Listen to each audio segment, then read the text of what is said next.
Buenas tardes a todas y a todos. Gracias por estar hoy aquí en el aula Romeros de la Facultad de Derecho, en este Hospital del Rey tan magnífico que tenemos en la Universidad de Burgos.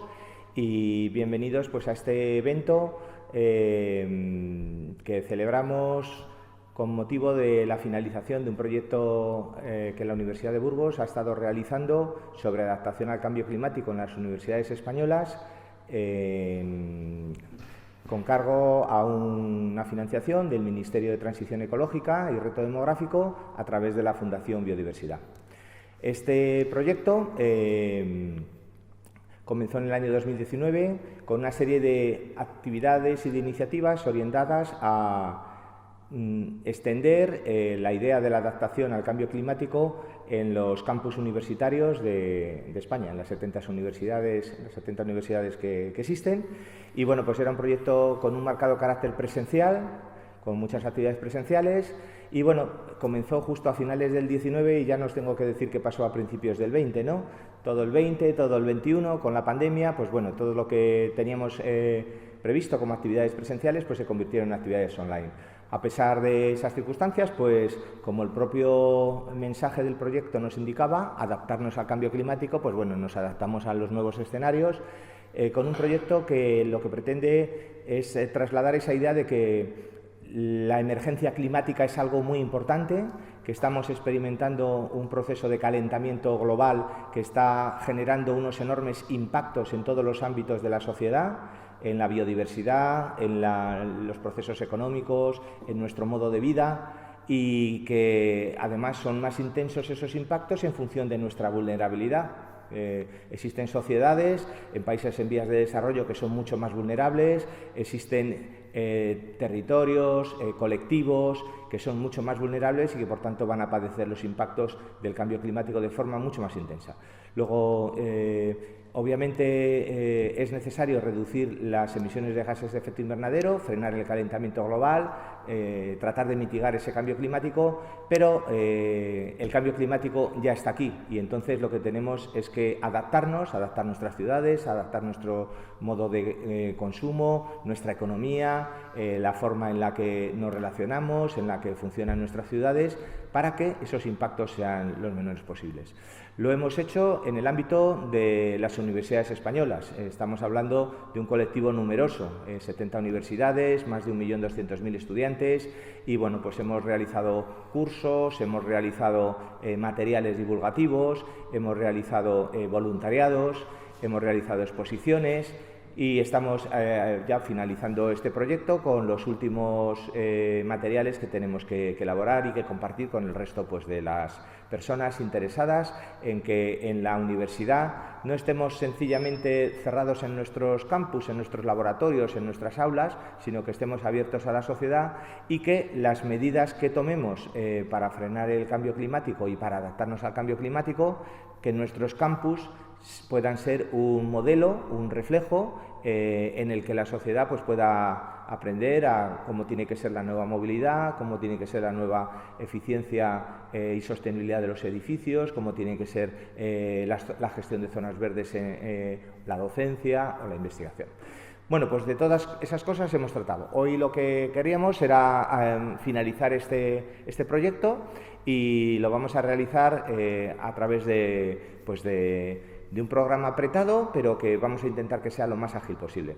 En primer lugar, vamos a tener una mesa redonda de carácter académico. Ahora os presentaré a las personas y amigos que me acompañan en la mesa.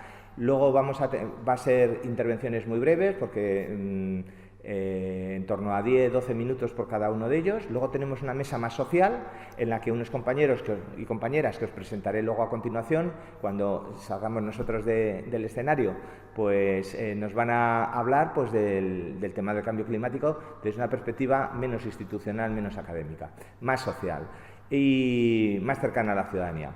Y luego, bueno, queremos y agradecemos la presencia del cantautor burgalés Daniel Guantes, que le va a dar, porque estas cosas, pues, ahora que no nos oye casi nadie, suelen ser tristes, ¿no? Lo del cambio climático no va bien, los impactos siguen aumentando, la sociedad, los gobiernos parece que no aprenden, todas las medidas que tomamos las vamos siempre posponiendo, y entonces, pues bueno, vamos a tratar de darle un toque un poquito lúdico para finalizar este evento con una interpretación pues de este cantautor burgalés, de Daniel Guantes, que cuando terminemos estas dos mesas continuará.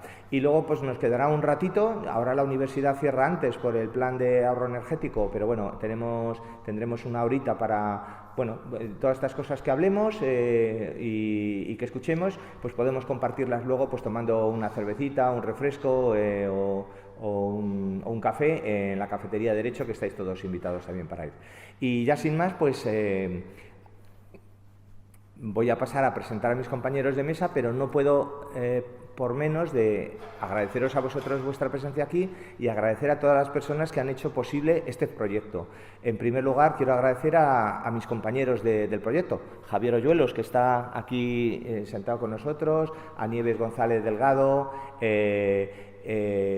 a Alberto González, que no está hoy aquí porque está trabajando, y también a personas que han participado en el proyecto y que ahora no están, como Sandra o Efrén, y a otros que no estando al principio del proyecto, pues en la parte final han colaborado en él, como pues, las chicas y chicos de Ubu Verde o Carlos Rodríguez, que es personal de Administración y Servicios en la Politécnica de la Avenida Cantabria.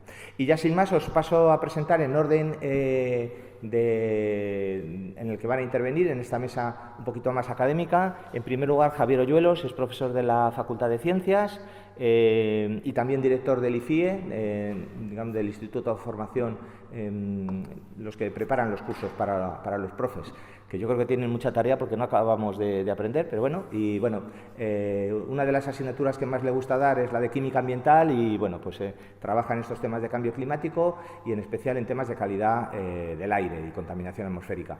A su lado, Ramón Vidoria, también es profesor de la Facultad de Ciencias, está más en la atmósfera porque es físico y bueno, pues nos va a hablar de algo que yo creo que es muy actual, que aunque va a hablar antes Blanca, pero bueno, como está aquí a mi lado le presento ahora. Sabéis que el panel intergubernamental de cambio climático, el IPCC, es el organismo científico internacional de Naciones Unidas, respetado por todos y que nos va informando cómo están las cosas, y en los últimos meses pues está publicando una serie de informes dentro del gran sexto informe del IPCC sobre cambio climático, y bueno, pues nos va a dar las últimas novedades. Y Blanca Velasco es compañera de la universidad, ha estado trabajando hasta no hace demasiado en la OTRI y ahora se encuentra en el ICRAN y nos va a presentar un tema muy concreto, el proyecto Greener, que está realizando el ICRAN y algunos profesores de la Facultad de Ciencias y de la Politécnica, precisamente sobre temas de cómo combatir el cambio climático. Y sin más, pues ya, Javi, cuando quieras.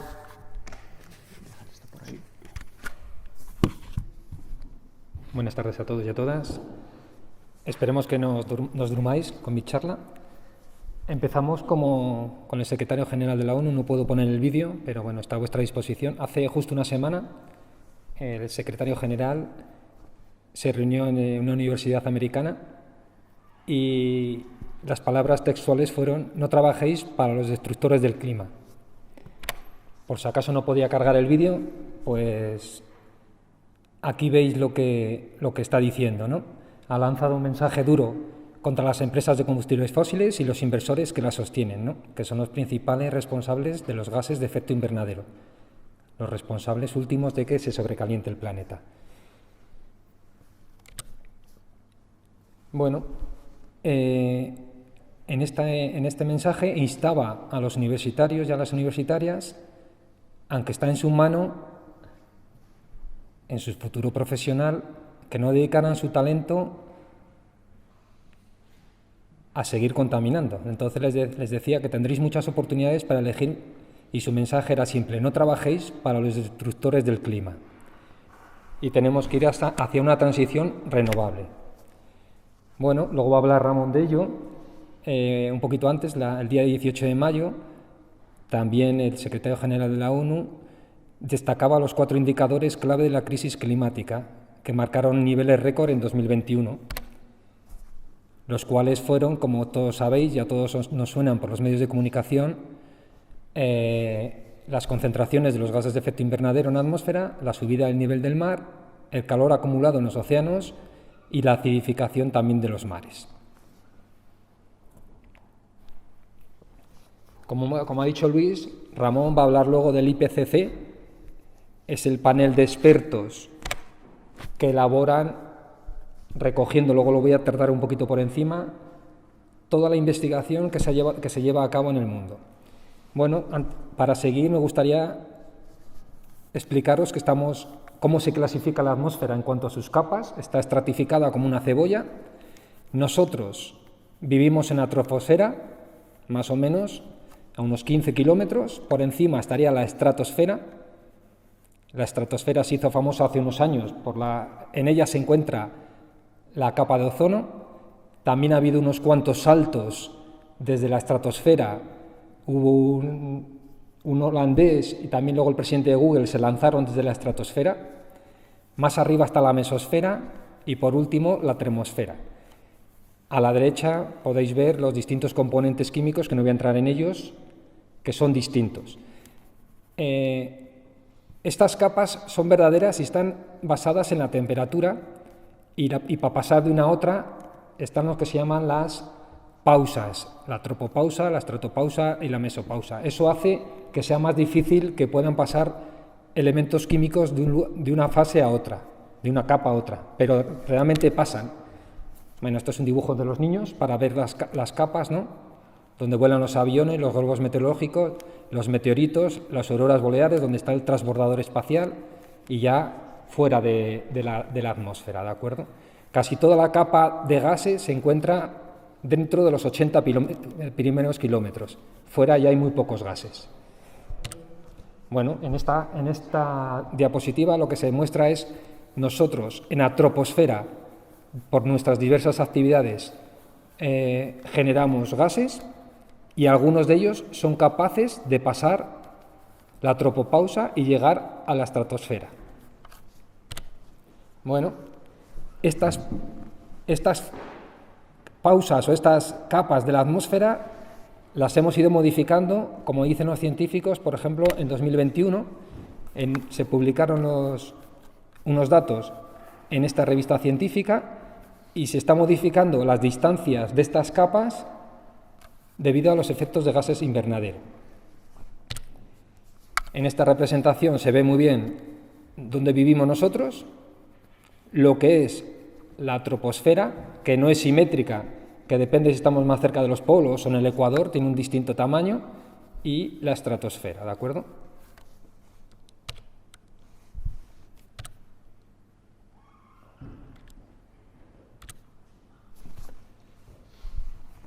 ¿Qué tipos de contaminación tenemos?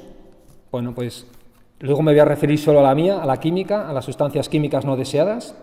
También hay contaminación física debido al sonido, calor, radiación, o biológica, como desde hace 2 años nos hemos dado cuenta por la pandemia, debido a los virus, bacterias o algas. Y una contaminación no silenciosa es la acústica, que todos sufrimos en las grandes ciudades, ¿no? La acústica se suele olvidar, pero conlleva muchas enfermedades, hace que durmamos peor, etc. Bueno, la contaminación se puede clasificar de 2 maneras, dependiendo de su origen en natural, es decir, la naturaleza genera estos componentes, un volcán genera muchas sustancias, como hemos visto en La Palma, y son de origen natural.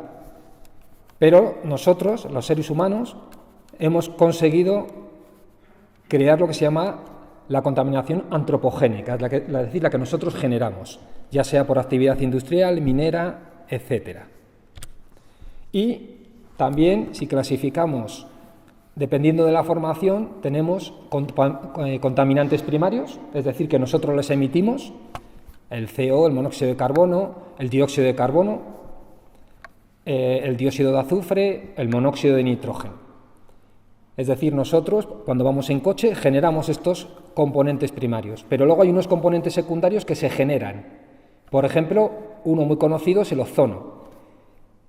Y me refiero al ozono troposférico, que es el contaminante, no al ozono estratosférico, que es el que nos filtra las radiaciones ultravioleta y hace que nosotros podamos vivir aquí, ¿de acuerdo?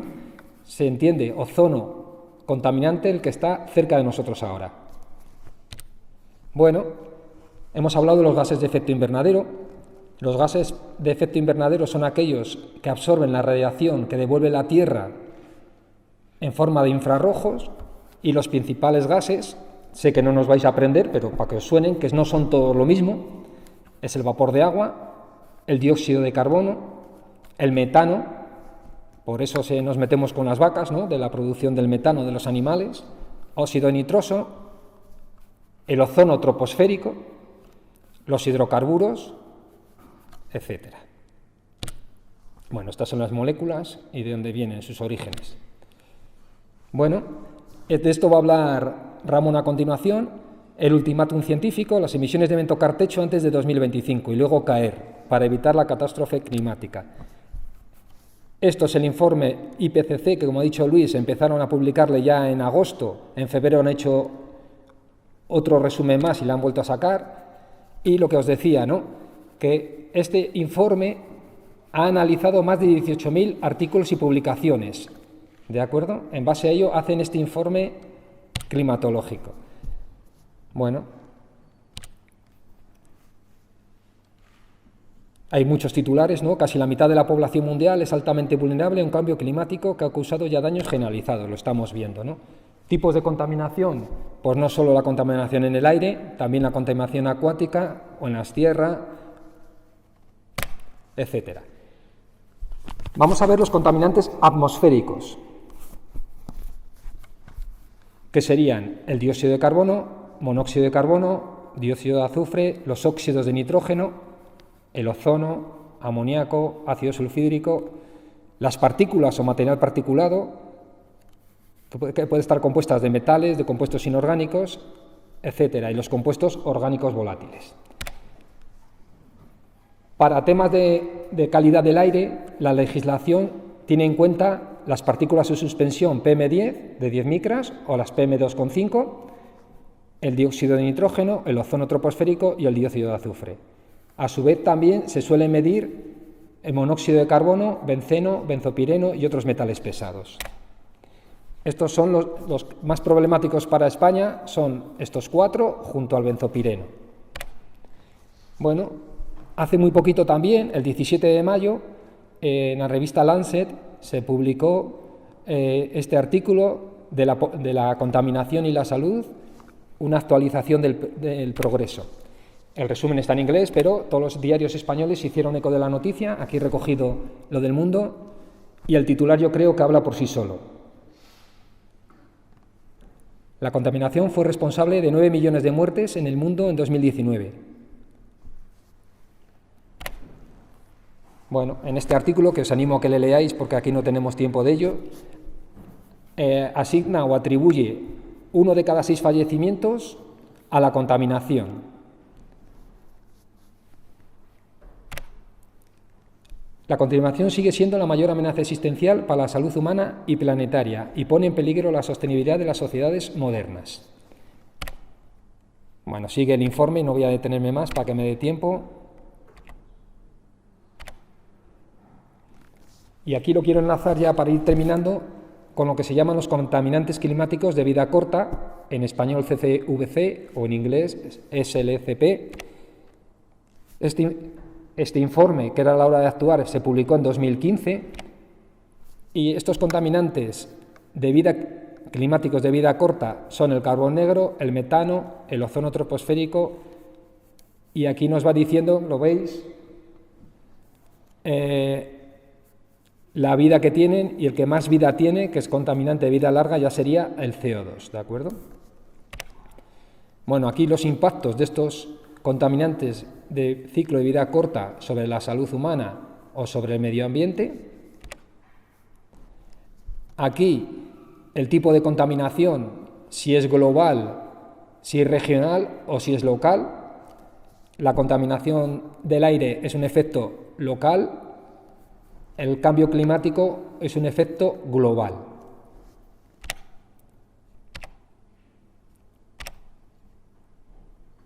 Bueno, hay veces que se dice, depende de lo que consultemos, que la polución del aire y el cambio climático están bastante relacionados, como dice aquí, y otros dicen que no. Lo que me gustaría que os quedarais es que hay ciertos gases que son gases de efecto invernadero que además contribuyen a la polución del aire, como hemos visto. Bueno, estas son las interacciones entre la calidad del aire y el cambio climático. Nos afectan por donde queramos. Y sí que me gustaría ir terminando con dos palabras que están muy de moda y que me gustaría, que hemos visto en un curso que dimos con Luis y con mi compañera Nieves del cambio climático, que son la adaptación y la mitigación. Son dos palabras que se están utilizando mucho, pero que son diferentes y complementarias. La adaptación al cambio climático es el proceso de ajuste al clima actual o esperado y a sus efectos. En sistemas humanos, la adaptación persigue moderar o evitar los daños derivados del cambio climático o aprovechar sus oportunidades. ¿Tenemos que adaptarnos? Pues sí, no solo en España, sino en Europa y en el mundo. Lo estamos viendo, que el cambio climático no produce los efectos meteorológicos extremos, porque esos se producían, pero sí que los acentúa y los promueve y hace que sean más frecuentes. ¿Qué es la mitigación? La otra palabra que os comentaba. Es la intervención humana orientada a reducir las fuentes o mejorar los sumideros de emisiones de gases de efecto invernadero. Es decir, tenemos que intentar reducirles y eso se llama mitigar. Pero veis que están unidos la mitigación y la adaptación. Bueno, hay un plan nacional para casi todo, pues también hay un plan nacional de adaptación al cambio climático. En este caso va desde 2021 a 2030. Como es España tenemos tiempo, ¿no? Nos faltan 8 años para llegar a él. Y hablan de la mitigación y de la adaptación. Bueno, en ese póster que ha puesto Luis es de otro proyecto de la Fundación Biodiversidad que trabajaron también y nos resumen muy bien, nos resumen lo que es la adaptación y la mitigación. La adaptación, por una parte, lo hemos definido, la mitigación, pero tiene zonas comunes, que es lo que veis aquí representado, ¿de acuerdo? Y yo creo que lo que mejor se ve es con este panel que ellos hicieron. La medida de adaptación sería la fregona al cambio climático y la medida de mitigación, para mí es muy claro, es cerrar el grifo, ¿no? La mitigación tenemos que reducir la concentración. Muchas gracias por vuestra atención y espero no haberme pasado de tiempo. ¿Te has pasado?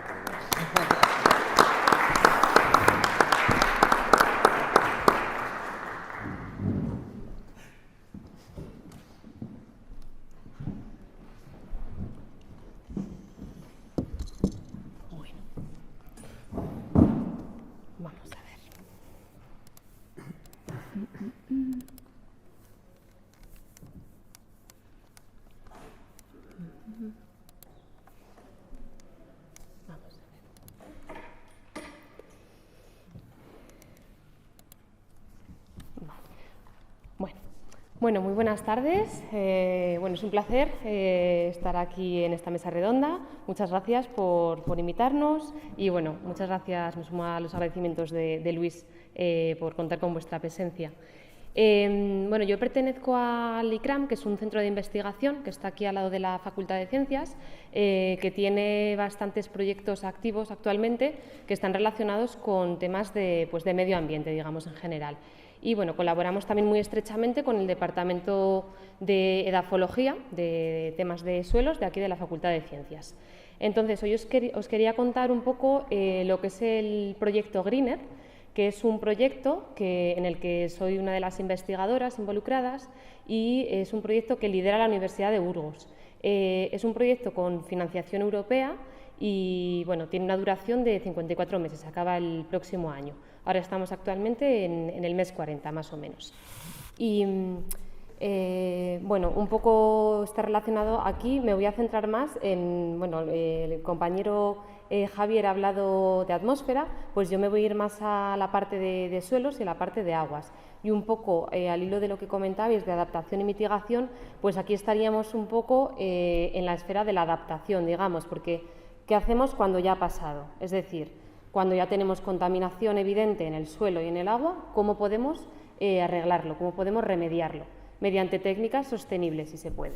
Entonces, un poco va de eso el proyecto Greener, de la aplicación de técnicas sostenibles para limpiar suelos y aguas que han sido contaminados. Esto simplemente es el consorcio, es decir, el grupo de instituciones que colaboran en este proyecto. Son, como os he mencionado, es un proyecto europeo. Somos actualmente 17 entidades, entre europeos y luego hay 3 universidades chinas. Y cada uno, bueno, pues desarrolla un papel diferente, más de investigación técnica, otros llevan toda la parte de el análisis de la sostenibilidad desde el punto de vista social, económico, divulgación. Bueno, es un proyecto muy grande y bueno, bastante multidisciplinar. Y bueno, como os he comentado, es un orgullo que la Universidad de Burgos es la coordinadora de este proyecto. Vale, esto ya lo he contado, estamos actualmente en el mes 40. Bueno, el proyecto Greener, cuando se pidió financiación a la Unión Europea, ¿por qué surgió? ¿En base a qué se escribió este proyecto? Pues bueno, en Europa actualmente hay más de 2,5 millones de emplazamientos. Emplazamientos me refiero a sitios, suelos, aguas, una mezcla, que están contaminados. Y existe una tendencia evidente a que se incremente esto más del 50% para dentro de poquito, 2025. ¿De dónde proceden todos los contaminantes que hay en suelos y aguas? Pues fundamentalmente de la industria y de la agricultura, de diferentes orígenes.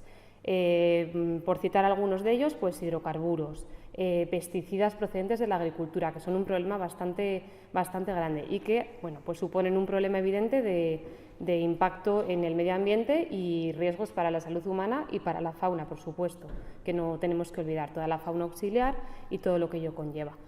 Entonces, en este marco conceptual de que ya sabemos que necesitamos arreglar lo que ya está ahí, hay una necesidad de desarrollar tecnologías que sean más sostenibles, porque imaginaros, un emplazamiento que sea contaminado con un vertido de diésel. Sí que hay empresas que se dedican a la descontaminación con técnicas pues químicas, físico-químicas, que pueden estar muy bien, pero al final en algunos casos no son sostenibles y queremos ir un paso más allá. Por eso, esta necesidad de desarrollar algo que sea más sostenible, más verde y que se base en la utilización de la biotecnología.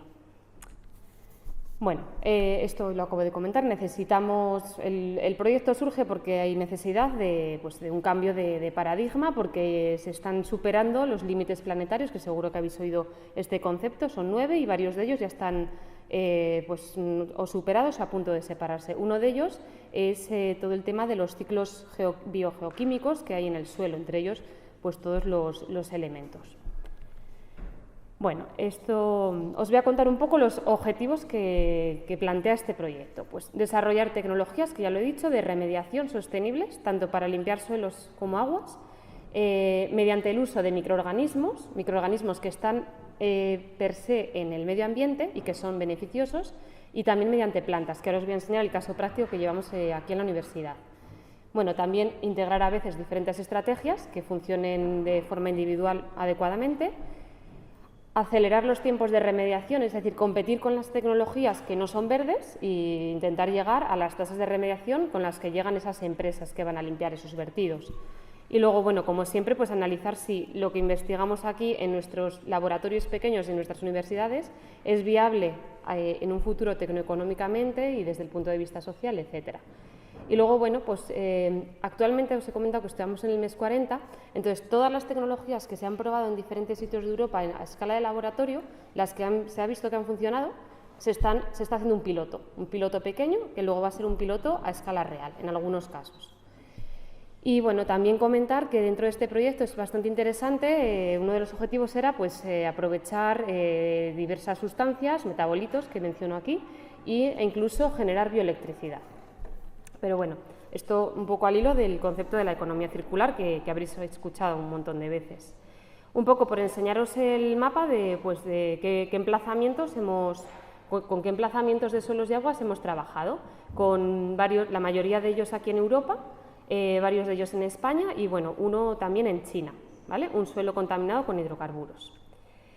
Tecnologías que se han utilizado para la remediación de aguas. Primero os voy a contar un poco con qué hemos trabajado, no aquí en la Universidad de Burgos, sino todo el consorcio. Pues hemos trabajado para limpiar tintes de aguas mediante la aplicación de algas, lo que se llama la tecnología de ficorremediación. Nosotros aquí en la universidad, que ahora os voy a contar un poco más detallado, para limpiar aguas subterráneas contaminadas con metales, utilizamos plantas, la fitorremediación.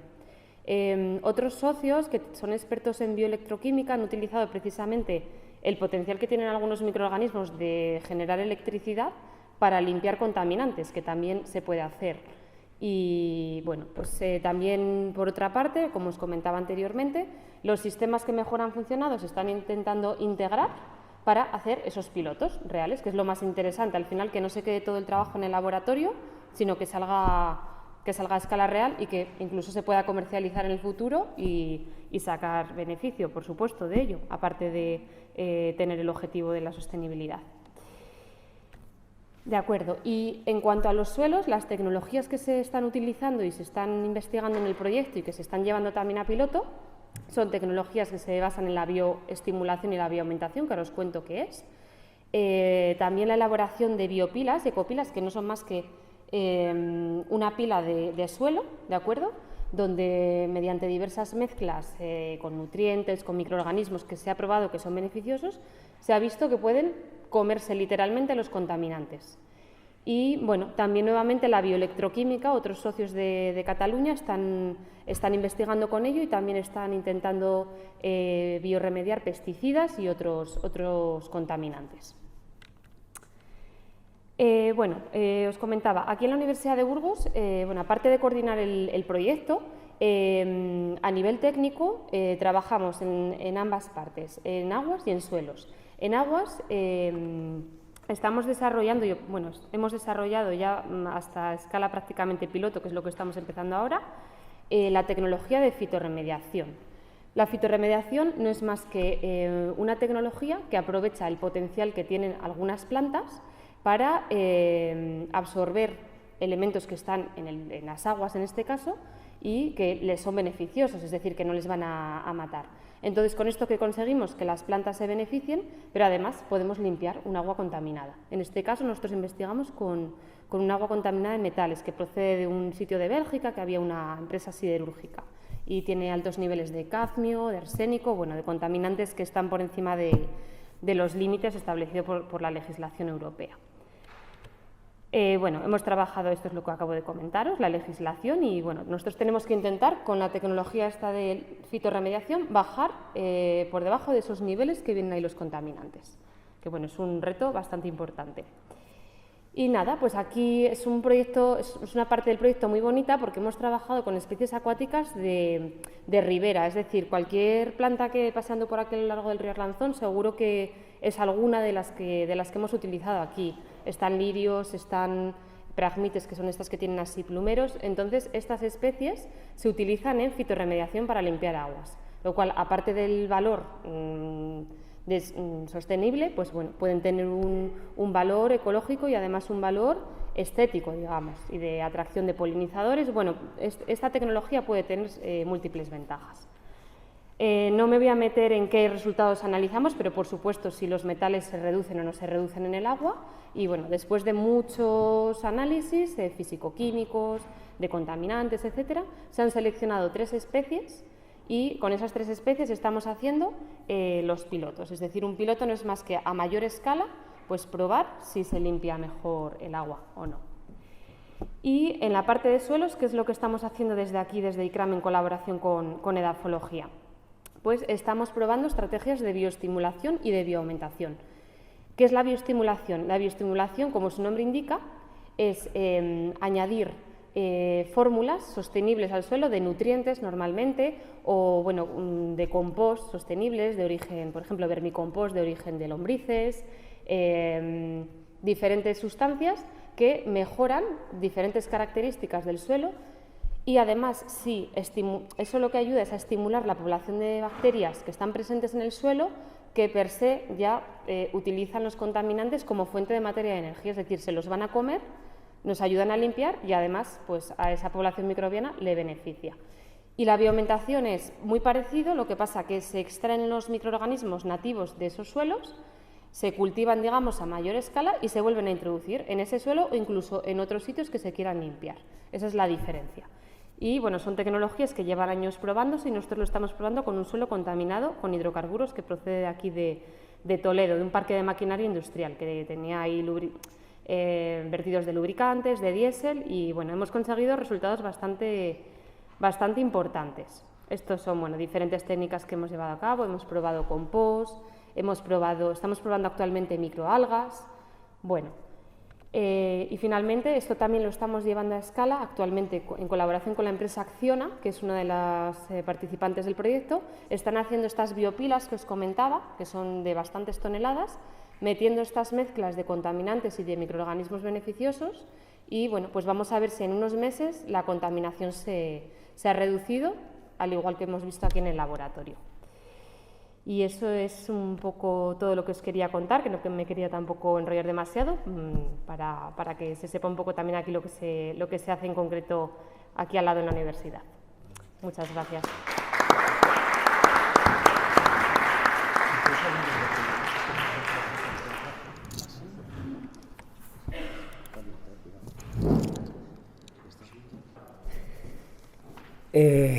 Empiezo con mi parte. Bueno, empiezo mejor por agradecer a Luis Marcos por haberme invitado, a vosotros por estar aquí y bueno, pues por haber participado en un proyecto de sensibilización con el problema del cambio climático, que creo que es algo que nos toca a todos, nos toca muy de cerca y nos va a seguir tocando, desgraciadamente, durante lo que nos quede, porque es un problema a largo plazo cuya solución esperamos ser capaces de abordar, pero realmente, antes decía Luis que este tema era un poco pesimista, un poco triste y, bueno, vamos a intentar dar alguna pincelada de esperanza. Bueno, yo trabajo en el Departamento de Física aquí de la Facultad de Ciencias y bueno, pues nos dedicamos a este tipo de temas ambientales y de cambio climático y bueno, pues os voy a contar un poco, podríamos decir, de las últimas noticias que atañen al sexto informe del IPCC. Ya Javi os ha contado al principio un poco lo que es el IPCC, ese organismo que realmente es un organismo coordinador de los científicos que realizan trabajos en este campo, ¿no? Tiene 3 grupos de trabajo, como ya se ha comentado. Uno que es el grupo técnico, que es el que sacó su primer informe en agosto del año pasado. De este sexto informe han salido 3 partes. La segunda las otras 2 son las de mitigación y adaptación que se han comentado y esas han salido en febrero y ahora recientemente. Estas 2 últimas partes todavía están sujetas a revisión, los resultados no son definitivos, pero bueno, prácticamente podemos decir que sí. Bueno, he puesto poco texto y más bien muchas gráficas en la presentación, pero he puesto estas frases del presidente del IPCC que dice que el informe entraña una seria advertencia sobre las consecuencias de la inacción. Desde el punto de vista internacional hay que tomar decisiones para abordar el problema del cambio climático. Se vio cuando surgió el problema del agujero de ozono que la comunidad internacional era capaz de tomar medidas para abordar un problema grave a escala planetaria. Lo que pasa es que ese problema no abordaba cosas tan básicas como nuestro modelo energético, y aquí sí. Entonces es bastante más difícil pensar en que la comunidad internacional se va a poner rápidamente de acuerdo en las soluciones al calentamiento de la atmósfera. Pero hay que estar en ello. Y además, pues esa advertencia creo que es clara. ¿Qué es lo que está amenazado? Pues como también dice el presidente del IPCC, nuestro bienestar y la salud del planeta. Nosotros, pero el planeta que no es nuestro, que estamos aquí transitoriamente. Y lo que hagamos, pues va a pasar a las generaciones futuras. Bien, ¿qué es lo que nos dicen los últimos informes? Podríamos decir, ¿nada nuevo? Sí, cosas nuevas, pero volvemos a insistir en lo mismo. Cada informe del IPCC nos muestra de nuevo las gráficas de temperatura. En este caso nos están diciendo que la temperatura global superficial, he cogido algunos elementos destacados del IPCC, ha tenido el aumento más rápido desde 1970 de los últimos 2000 años. Las reconstrucciones que se han hecho en este último informe llegan hasta bastante más atrás que en los informes anteriores. Ahí tenéis cómo esta gráfica de temperatura nos muestra, con sus barras de error y demás, nos muestra cómo la temperatura en los últimos 2000 años se ha mantenido relativamente constante, con una bajada en la época que se conoció como pequeña edad de hielo, desde la época medieval hasta hace unos 200 años prácticamente, y a partir de ahí el incremento de temperatura que coincide con la industrialización y con el comienzo de las emisiones a la atmósfera de gases que, como también antes se ha dicho, gases de efecto invernadero que atrapan la radiación infrarroja que reemitimos hacia el exterior y calientan la atmósfera, calientan el océano, calientan el suelo y que son, pues eso, la base del problema que tenemos ahí planteado. Bien, ¿este informe nos dice lo mismo? Pues nos dice lo mismo, pero nos dice más. Son 7 años más. El informe anterior es de 2014, 7 años después tenemos 7 años más en una serie climática y eso es importante. Y ahí volvéis a tener la gráfica de temperatura. La que está en negro son las medidas de temperatura promediadas para el planeta. Y fijaos, esto es, ¿qué son estas 3 gráficas que aparecen aquí? Pues esta es una escala temporal, desde más o menos el inicio de la quema de combustibles en la revolución, tras la revolución industrial o durante ella, siglo XIX. Y aquí lo que tenéis es lo que los modelos de predicción dirían si no se hubiera emitido todo ese CO2, metano, CFCs, etcétera, a la atmósfera, simplemente con causas naturales, pues tendríamos una gráfica de temperatura que es esta verde que tenemos aquí abajo, prácticamente plana, no se hubiera calentado el planeta. Sin embargo, ¿qué es lo que se ha observado? Un calentamiento. Cuando en los modelos de predicción metemos eso que hemos hecho, ese añadido a la atmósfera de gases, nos encontramos con que coincide muy bien. Es decir, los modelos están reproduciendo lo que está pasando. Si lo están reproduciendo bien, probablemente tengamos que fiarnos para el futuro de ellos. Si han hecho bien la reproducción del pasado, vamos a pensar que son modelos suficientemente buenos de cara al futuro. Segundo punto que destaco de los informes, porque son, como he dicho, 3 grupos de trabajo.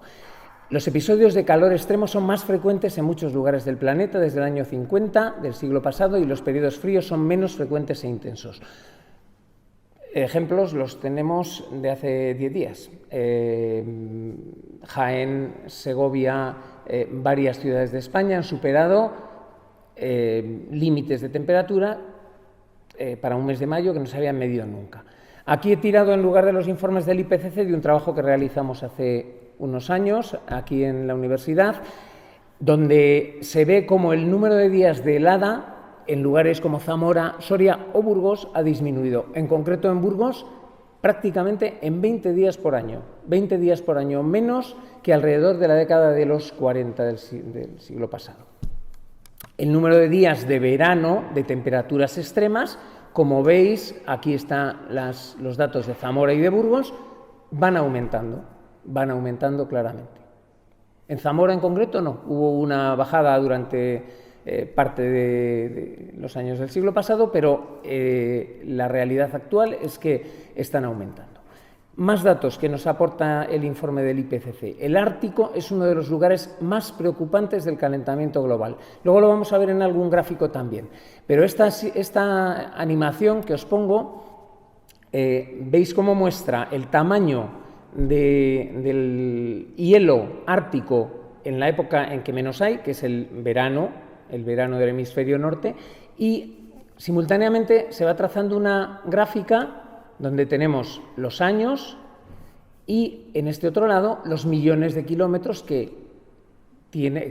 cuadrados que tiene la extensión de hielo ártico. Como veis, desde 1980 hasta la actualidad, el Ártico ha pasado de 7 millones de kilómetros cuadrados a 4 en verano. Así que, más datos que nos aporta el informe. Se une esto de los hielos árticos pues, al retroceso de los glaciares. Ahí tenéis un glaciar en Estados Unidos, pero en cualquier latitud de la Tierra prácticamente se da exactamente lo mismo, o algunos casos en los que se hace especial incidencia y antes se hablaba menos en otros informes previos, como es el deshielo del permafrost, esas capas de hielo subterráneas que en muchos casos además son depósitos de CO2 y que pueden generar conflictos al planeta. Más datos importantes del IPCC, una intensificación y alteración del ciclo del agua. Aquí tenéis, si la temperatura del planeta subiera 1,5 grados para, digamos, finales de siglo, se producirían zonas de sequía, que están en marrón, y zonas de más precipitación, que están en verde. Si subiera 3 grados, esos efectos serían todavía más destacables. Aquí tenéis las zonas donde se espera que lo que suceda sean sequías frecuentes. Como veis, España está completamente dentro de la zona de riesgo de sequías en un futuro si las cosas siguen como están. Los fenómenos extremos, como pone ahí, se generalizan. Lo ha citado Javi también, la subida del nivel del mar, no me voy a parar mucho. Todo esto, ¿cómo se ha hecho? Pues con modelos numéricos, y he puesto como título la ciencia escondida detrás de nuestras predicciones. Hay ciencia, hay modelos numéricos, hay ecuaciones físicas, hay reacciones químicas involucradas en la atmósfera. La radiación solar, la presencia de aerosoles, las nubes, el ozono, el ciclo del carbono, los gases de efecto invernadero que estamos introduciendo, la Tierra, lo que refleja, la luz que refleja la superficie, todo eso se mete en los modelos.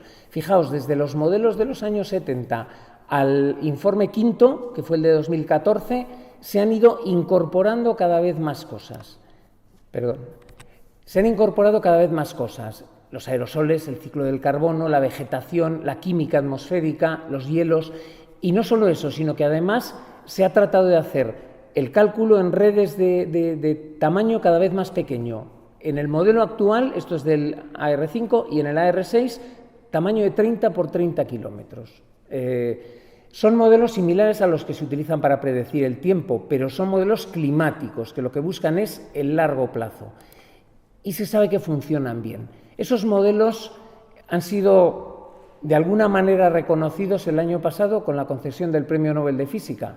Los dos científicos que aparecen a la izquierda, Sukuro Manabe y Klaus Hasselmann, fueron los pioneros en la realización, en el siglo pasado, de modelos climáticos para tratar de predecir el comportamiento de la atmósfera, que, como veis en la foto que he añadido, pues es un sistema complejo, con la turbulencia que la caracteriza.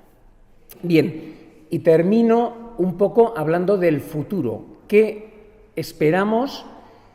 Y eso es un poco lo que estaría en la perspectiva del informe de mitigación del IPCC. ¿Qué esperamos cuando, como veis en esta gráfica, los datos los he cogido de hoy mismo? Es decir, los datos que la NOAA está dando del CO2 a día de hoy. 420 partes por millón de CO2. Hace 200 años eran 280. Bueno, pues estamos como estamos. No creo que veáis que esta curva tenga pinta de bajar de momento. No. El metano, esto sí que es una característica también importante del último informe. Se le está dando una importancia al metano mayor que en los informes anteriores. Su contribución probablemente es mayor de la esperada. Y además de ser mayor, resulta que está creciendo más rápidamente. Datos también cogidos hoy mismo, aunque son de enero. Incremento preocupante. Hace 2 o 3 años aparecieron en los telediarios y demás estas barras de temperatura de este señor, de Ed Hawking, que mostraba desde 1900 hasta el 2018, mostraba cómo había ido evolucionando la temperatura en España o globalmente para la Tierra. Las barras azules más frío, las barras rojas más calor. Es decir, veíamos cómo los años calientes se están acumulando en la cercanía. El IPCC ha cogido la idea de las barras y ha hecho ese mismo planteamiento poniendo los escenarios futuros. Y simplemente deciros que el IPCC trabaja con lo que se llaman escenarios, que es qué vamos a hacer nosotros con esos gases de efecto invernadero que están calentando la atmósfera, cuál es nuestra disposición a mejorar la situación. Y esa disposición pues la ha marcado en 5 distintos escenarios. 2 de emisiones bajas, 1 de emisiones medias y 2 de emisiones altas. Solo nos valen los 2 de abajo. Todo lo que supere las emisiones que se contemplan en los escenarios de abajo van a suponer un calentamiento inaceptable del planeta. ¿Qué tenemos? Pues tenemos un planeta que requiere mucha energía para su funcionamiento. Como veis, si nosotros apagamos la luz del planeta, encendemos las nuestras. Y son muchas. Y sobre todo en el hemisferio norte, que es aquel que está más afectado. Un modelo insostenible.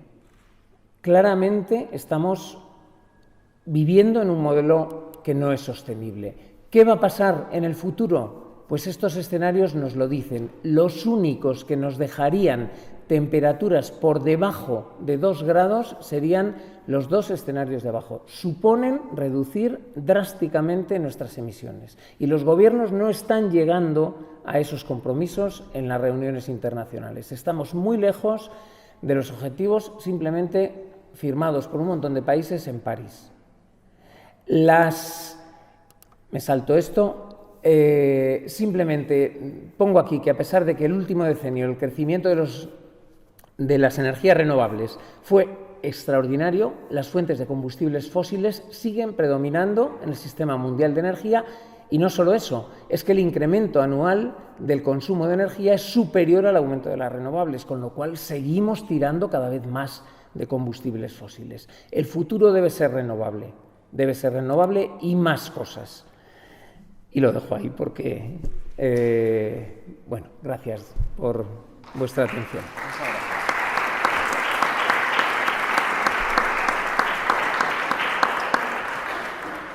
Bueno, me he quedado con ganas de ver la parte positiva, pero seguro que luego la vemos. Terminamos la mesa académica y pasamos a la mesa más social porque, bueno, vamos a ver también personas que están trabajando en movimientos ciudadanos, en muchos casos muy comprometidos también con la emergencia climática, qué opinión tienen y qué quieren compartir con nosotros. O sea que si queréis venir por aquí, a ver, Félix.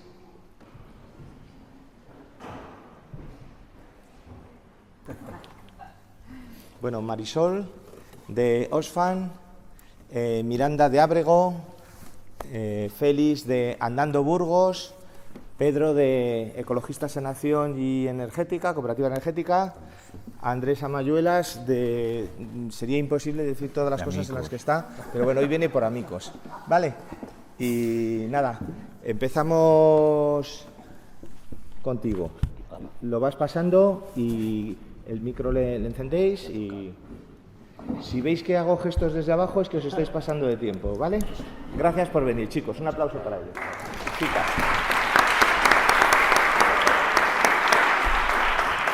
Bueno, pues muchas gracias por invitarnos. Yo quería hablar como parte de una organización que trabajamos en Cooperación para el Desarrollo y en un día que es bastante importante, porque esta mañana ha pasado por el Consejo de Ministros y se ha aprobado el borrador de la futura Ley de Cooperación para el Desarrollo, una ley en la que venimos trabajando desde hace 2 años, desde septiembre de 2019, y que bueno, pues entendemos que puede ser un paso adelante para mezclar todos los temas que tienen que ver con la cooperación para el desarrollo con lo que es esa perspectiva, tener una perspectiva global del mundo, no solo de las situaciones humanitarias, sino también de cómo las crisis medioambientales o cómo la reducción de los espacios cívicos para la sociedad o el ascenso del discurso del odio, pues son cosas que están relacionadas. Y en este sentido, bueno, pues hemos estado haciendo un trabajo, muchas de las organizaciones que formamos parte de la Coordinadora de ONGs de España, en tratar de que esta nueva ley de cooperación tenga dos acentos fundamentales, uno feminista, en el que me voy a extender en este momento, y otro sobre todo ecologista, ¿no? Como os decía, para tener también para tener en cuenta siempre esa interrelación que hay entre las cuestiones sociales y las medioambientales. Voy a tratar de ser rápido y voy a centrar mi exposición en tres cifras, que son 1,5, 2,5 y 3,5. Yo seguiré contando a qué viene cada una, ¿no? 1,5 es el grado y medio de calentamiento que dice el IPCC, me imagino que os lo he explicado bastante antes, que no debiéramos superar si no queremos pues que el nivel del mar suba más de 1 metro. Esto puede afectar a miles de millones de personas que viven en zonas costeras, sobre todo en Asia. Hay un estudio de la NASA que nos dice que en el siglo pasado más de 255 millones de personas se vieron afectadas al menos una vez por grandes inundaciones, y teniendo un poco los sitios donde viven estas personas, el Banco Mundial también nos dice que hay 2.200 millones de personas, es decir, un tercio de la población mundial que se podría ver afectada por esta elevación del nivel del mar, ¿no? El cambio climático, otra de las consecuencias que tiene, voy a tratar de centrarnos sobre todo en las que tienen relación con lo que es los niveles de vida de las personas o con cubrir sus necesidades básicas. Sabéis que tiene bastante influencia también en lo que es la desaparición de las especies. Más del 30%, se habla de ese 30% de especies que pueden desaparecer, esta gran sexta extinción, que si ya es importante que desaparezcan todas estas especies, es mucho más importante que muchas de estas especies, sobre todo de plantas y de vegetales que están desapareciendo, pues están vinculadas con la alimentación humana, y muchas de especies que tenían una adaptación a climas extremos o a zonas de estrés hídrico, y que las estamos perdiendo porque estamos priorizando las que son más tienen más producción, pero que sin embargo son menos resistentes. Y esto influye sobre todo pues, en la soberanía alimentaria de los pueblos, en su seguridad alimentaria y en el hambre, ¿no? También otra de las consecuencias del cambio climático es todo el tema de todo lo que supone de acidificación de las aguas, la reducción de las poblaciones de peces, que se cifra, el IPCC en su estudio dice que se pueden vender hasta 3 millones de toneladas anuales de capturas de pesca, lo que incide también en la alimentación humana, ¿no? El tema de las sequías, yo creo que también es otra de las cosas que impacta de manera muy clara en las poblaciones humanas, ya no solo por la reducción de las cosechas, sino también por el resto de las condiciones de vida, y cómo afecta pues, para que las personas puedan, o sobre todo los niños y las niñas, pues puedan ir a clases en vez de tener que estar buscando, por ejemplo, agua, ¿no? Acabamos de pasar, ¿no? Estamos todavía viviendo los coletazos de la pandemia de la COVID-19. Hay un montón de estudios que apuntan a que esto tiene también interrelación con el cambio climático, en cuanto que estas situaciones de clima extremo están aumentando el riesgo de alergias y enfermedades tropicales, lo que se llama la zoonosis, el estar en contacto con virus que tendrían otros huéspedes, pero que en estas situaciones pues están pasando a las personas. Y otra cosa que también para nosotros es muy importante en cuanto a situación de comunidades y personas en todo el mundo es cómo todas estas consecuencias del cambio climático están generando desplazamientos internos. Se calcula que hay 20 millones de personas que cada año tienen que desplazarse, a veces dentro de sus propios países, otras en los de alrededor, por los efectos del cambio climático, y la proyección de Naciones Unidas es que en 2050 podría haber 1.000 millones de personas. Estamos hablando de algo menos de la 10ª parte de la población mundial pues que estaría desplazada, ¿no? Os ha dicho que la primera cifra era el 1,5, que es el incremento en el que no tendríamos que sobrepasar, el que nos alerta en que no pasemos. El 2,5 tiene que ver con nuestro modelo de producción, consumo y reparto de la riqueza. Y es que si todos los habitantes del planeta consumiéramos al ritmo de nuestro país, pues necesitaríamos 2,5 planetas. Esta es la cifra, ¿no? El pasado 12 de mayo, hace poco más de, o prácticamente 15 días, sobrepasamos el límite de sostenibilidad del Estado español, o lo que también se conoce como el Día de la Sobrecapacidad. Es decir, habíamos consumido todo el capital natural que tiene nuestro país para todo el año. Es decir, que si tuviéramos unas reservas económicas para funcionar durante todo el año, pues ya nos las habríamos consumido, ¿no? Y como os decía, pues esto nos recuerda este día, el Día de la Sobrecapacidad, que es distinto en cada país. Nos recuerda, como decía antes, que el modelo de producción de riqueza que tenemos, de consumo y de distribución de esta riqueza, pues es totalmente desigual. Lo decían 1.100 científicos y científicas en un artículo publicado en Bioscience en noviembre de 2019 de una manera bien clara. La crisis climática está estrechamente vinculada al consumo excesivo del estilo de vida rico. Estamos las poblaciones ricas, los que vivimos en los países enriquecidos, provocamos el 50% de las emisiones globales, y es algo que también nos está mostrando una de las caras de lo que, cuando hablamos de desigualdad en el mundo, no hablamos solo del reparto de la riqueza, sino también cómo estamos produciendo más gases de efecto invernadero que otros países, ¿no? Y esto, para nosotros, desde hace tiempo lo definimos como una ecuación injusta, porque son precisamente los países más pobres los que menos están haciendo, o empobrecidos, mejor dicho, los que menos están haciendo para contribuir al cambio climático, los que más están sufriendo las consecuencias, ya que sus economías dependen de muchos más factores vinculados con el clima, ya sea temas de agricultura u otro tipo de producciones, y a su vez carecen de medios para llevar adelante las políticas de adaptación.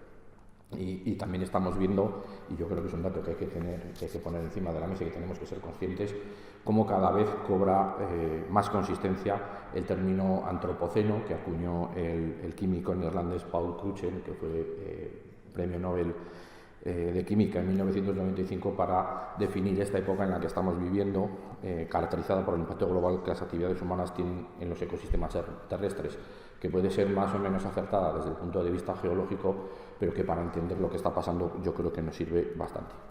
Y ante estas proyecciones de los organismos internacionales más variados, o las evidencias científicas, como os han explicado antes de manera más extensa, pues la inacción de los gobiernos. Y aquí viene la tercera cifra, que es con la que voy a acabar, que es la del 3,5. He dicho 1,5, 2,5, pues ahora 3,5. Este es el dato que nos da una politóloga norteamericana que se llama Erika Chenoweth, que dice que tras haber estudiado más de 300 movimientos de resistencia o políticos en todo el mundo en los últimos años, dice que las movilizaciones pacíficas son el doble de eficaces que las violentas, y que aquellas que son capaces de movilizar por lo menos a un 3,5% de la población son las que tienen garantizado que su causa triunfe, ¿no? Estamos hablando de 1,6 millones de personas en el Estado español, ese es el 3,5% de la población, el que necesitaríamos, según esta politóloga, para conseguir que quienes queremos que cambien las cosas, que se tomen medidas ya para frenar el cambio climático, triunfen, ¿no? Y dice que no solamente tiene que ser que haya una manifestación o una serie de manifestaciones con esto, sino que se tiene que mantener en el tiempo una movilización continuada, organizada y disciplinada, con una presión sobre el gobierno y con propuestas de cambio. Estamos en una encrucijada, nos quedan menos de 10 años para llegar a esa fecha del año 2030 de los Objetivos de Desarrollo Sostenible, que es simplemente un hito, pero que nos está acabando el tiempo para tratar de poner freno a las peores consecuencias del cambio climático. Tenemos las herramientas y los conocimientos especializados para evitar el calentamiento, solo nos falta voluntad política y como decía, parece necesidad que la sociedad civil nos movilicemos, porque nos va el futuro en ello. Y hasta aquí quiero hablar.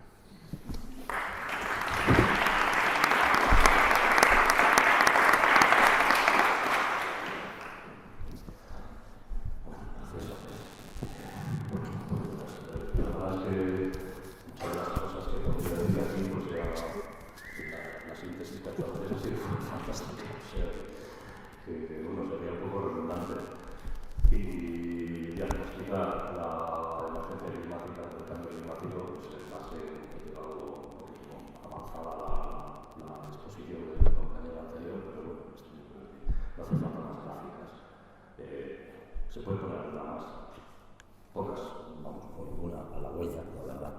pero bueno, es evidente que estamos inmersas en una verdadera emergencia.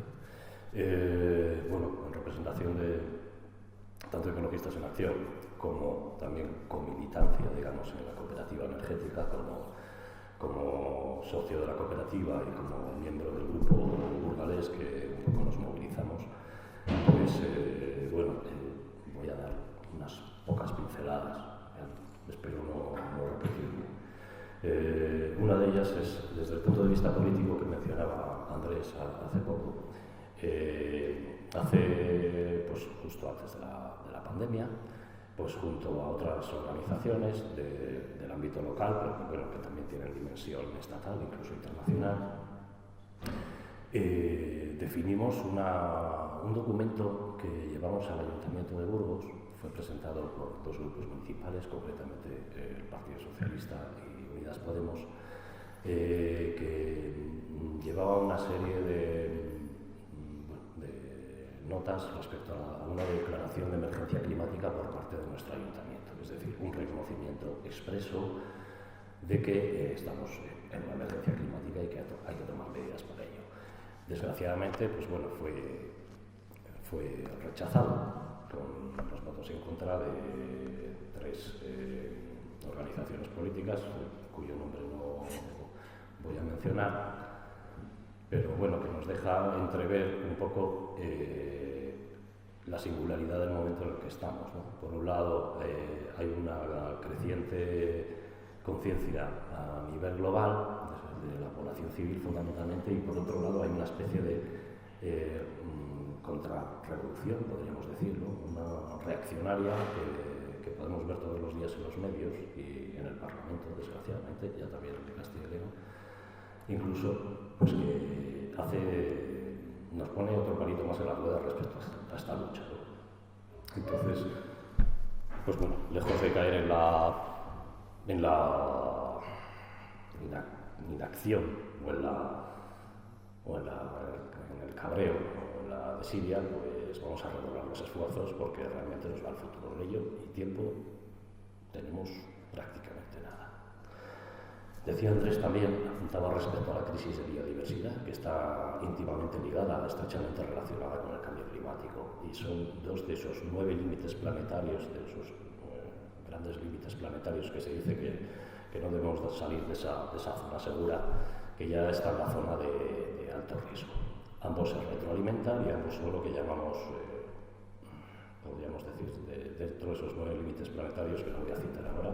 Bueno, hay un documental en Netflix por ahí que se llama Los límites planetarios, precisamente, que lo explica bien, aquellos que pueden generar un efecto dominó sobre los demás, ¿no? Este año, precisamente, en Kunming, en China, se está celebrando la COP. Estamos acostumbrados a escuchar las COP de cambio climático, pero también hay conferencias de las Naciones Unidas sobre biodiversidad. Y esta cumbre de biodiversidad pretende establecer una serie de líneas maestras para frenar la pérdida aceleradísima de biodiversidad que estamos sufriendo. Datos oficiales de la ONU, en torno a 150 a 200 especies diariamente se extinguen del planeta, los 365 días del año. Esto es un verdadero drama. Hablamos de la 6ª gran extinción, ¿no? Y del antropoceno, y a diferencia de las anteriores, pues esta sí que la especie humana, y probablemente más la especie humana, sin un modelo muy determinado, como apuntaba muy bien al final de su exposición, un modelo socioeconómico muy determinado, tiene muchísima responsabilidad en esto. Bien, desde esa primera revolución industrial, a mediados del siglo XIX, hay unas gráficas, no tengo la fotografía ahora, la diapositiva, pero sí vemos que las líneas de extinción de especies en todos los órdenes, pues más o menos se ajustaban un poco al ritmo natural, un poco por encima, pero bueno, hay un cambio de tendencia salvaje. Eso pues está estrechamente ligado con el modelo energético también que tenemos, basado en los combustibles fósiles, y que bueno, pues, no funciona.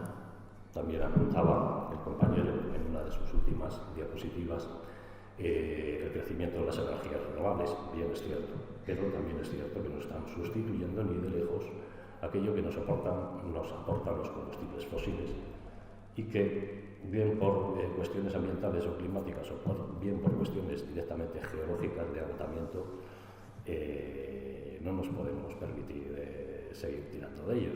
Entonces, bueno, pues desde el punto de vista energético tenemos un problema notable también.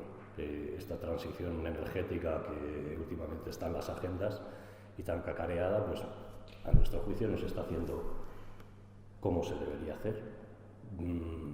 Prueba de ello es en nuestra provincia de Burgos. Tenemos últimamente, en los últimos 2-3 años, hay una oleada de grandes proyectos macrorrenovables que bueno, bajo ese paraguas de greenwashing, ¿no? De lavado verde, que parece que son las nuevas o muy viejas empresas grandes eléctricas o de nuevo cuño. Parece que son los adalides de esa transición renovable y lo que están haciendo es dar un golpecito más en la crisis de biodiversidad, porque es un desarrollo que en absoluto es equilibrado respecto a la sostenibilidad. Nosotros, tanto desde ecologistas como fundamentalmente también, un poco más activamente desde energética, abogamos por un modelo energético, una transición energética que ponga la energía más en manos de las personas, bien, no en grandes fondos de inversión o grandes eléctricas, grandes oligopolios, que apunte a la pobreza energética como un aspecto básico, es decir, la energía es un bien básico que hoy en día no debe convertirse en un lujo para nadie, que esa pesada carga ambiental que va asociada tanto a los combustibles fósiles como a las grandes macrorrenovables, pues la lime, y que acerque la energía de los lugares donde se produce a donde se consume. Es algo bastante elemental y bastante sencillo, pero que no lo vemos. Recientemente, el otro día, afortunadamente, leí en una de la prensa local que el Ayuntamiento de Burgos parece que se está planteando instalar paneles fotovoltaicos solares en distintos edificios de titularidad municipal. Aleluya. Ya suena, pero llegamos tarde, ¿vale? Bueno, por continuar, esa justicia climática de la que hablaba Andrés también, pues es que, claro, el 1% de la población mundial es responsable del 15% de las emisiones, el 1% más rico. El otro 9% más rico es responsable del 37% restante de las emisiones. Entonces vemos que entre el 10% de la población mundial tiene a su cargo más del 50% de las emisiones. Con lo cual, cuando decimos, bueno, sí, tenemos que reducir emisiones, tenemos que tomar medidas, etcétera, no podemos pedir lo mismo para nada al 50% de abajo que al 50% de arriba, porque tiene muchísima más capacidad de reducción. Y aquí ya entramos en la cuestión del modelo. En efecto, estamos en un modelo socioeconómico que no funciona, que es abiertamente insostenible y que genera unas desigualdades brutales. Y eso es algo en lo que tenemos que trabajar.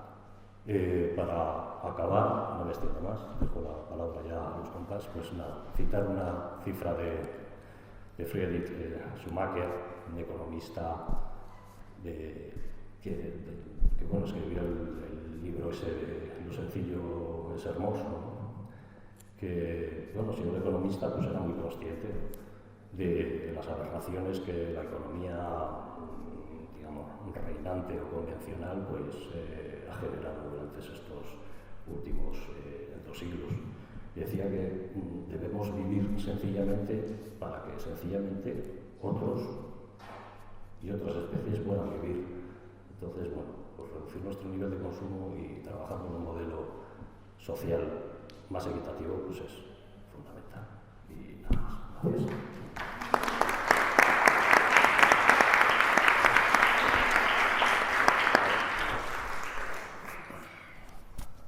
Positivismo, esta tarde.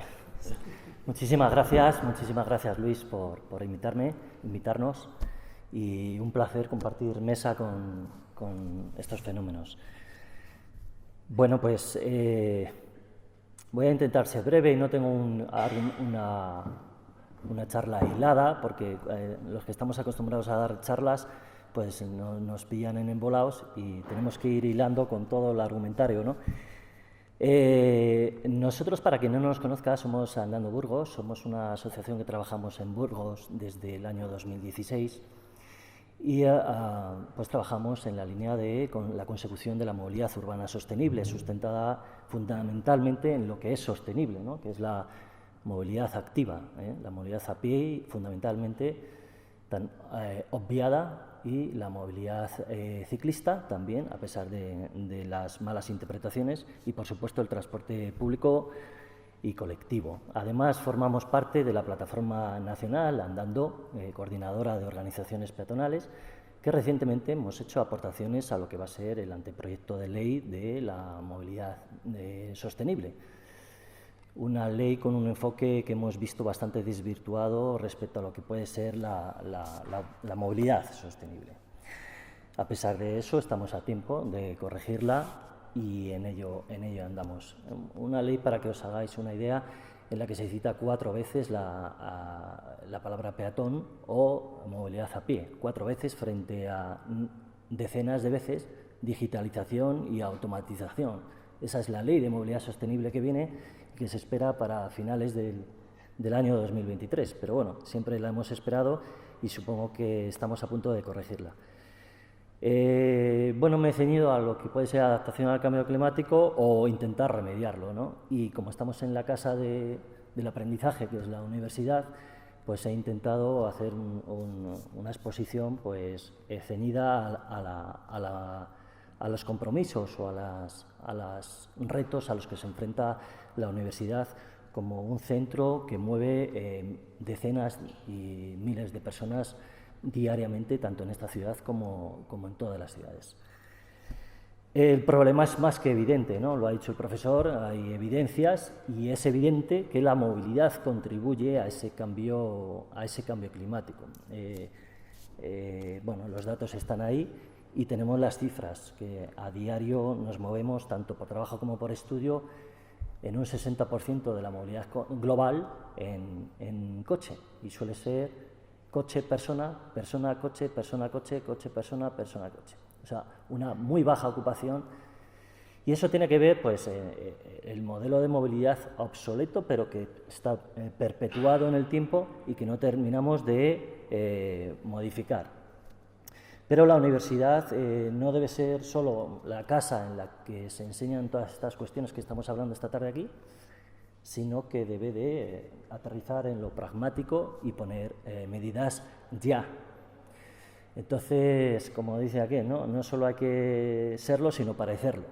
Y desde mañana tenemos que venir andando o en bicicleta o en transporte público. Y no solo los usuarios, no solo los alumnos, sino también los profesores y todo el personal administrativo, todos los proveedores de servicios, etc. La movilidad sostenible es una cosa que compete a todo el mundo y sabemos que además contribuye a la emisión de gases de efecto invernadero de forma evidente y palpable, tal y como hemos visto durante el parón de la actividad humana durante la pandemia, ¿no? Cómo se reducían, no sé si tanto se corrigió el cambio climático o la tendencia en la curva, sino por lo menos las emisiones y los efectos positivos sobre los ecosistemas, etc. ¿no? Bueno, pues tenemos el marco estratégico, que ha dicho Andrés, el marco estratégico está ahí, los objetivos de desarrollo sostenible, está todo, ¿no? Tenemos la ley de cambio climático, la futura ley de movilidad sostenible, y a nivel ciudad tenemos lo que se llama supuestamente la estrategia de movilidad, ¿no? Que tan esperada es, que es el plan de movilidad urbano sostenible, al que hemos alegado varias organizaciones y no se ha aceptado ni una alegación, no solo por parte de nosotros, sino por parte de ecologistas u otras organizaciones, ni una, por lo menos que tengamos constancia, porque nos enteramos por los medios de comunicación. Entonces, bueno, el plan, para que os hagáis una idea, es la estrategia que marca cómo nos vamos a mover de aquí a unos años, que se comenzó a elaborar yo creo que a finales del 17, con un partido político gobernando, y que sale en 2022 con otro partido gobernando, supuestamente de otro color, y sin ningún cambio. No hay ninguna justificación por la cual haya estado en el cajón 4 años. Bueno, pues como decía, y por ser muy concreto, la universidad representa una oportunidad al cambio de modelo y tiene que poner las pautas que no pone esa estrategia, ¿no? Claro, es difícil llegar a una universidad que no sea en modos activos cuando hemos desplazado urbanísticamente la universidad al oeste de la ciudad, ¿no? Cuando, por ejemplo, el río Vena es susceptible de ir caminando o de acceder de un modo más sostenible. Pero es que además hemos hecho grandes aparcamientos en las puertas de las universidades, como puede ser en la Politécnica, en la Escuela Politécnica, ¿no? De San Amaro.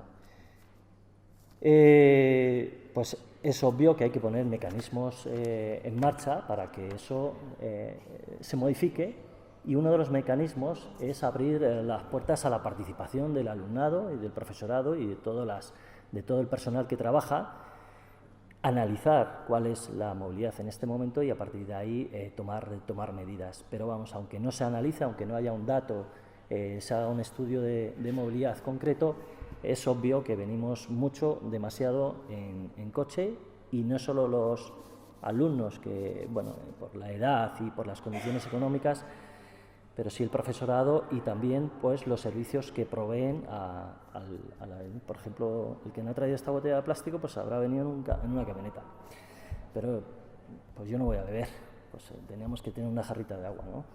Físicamente, pues los campos son susceptibles de modificaciones.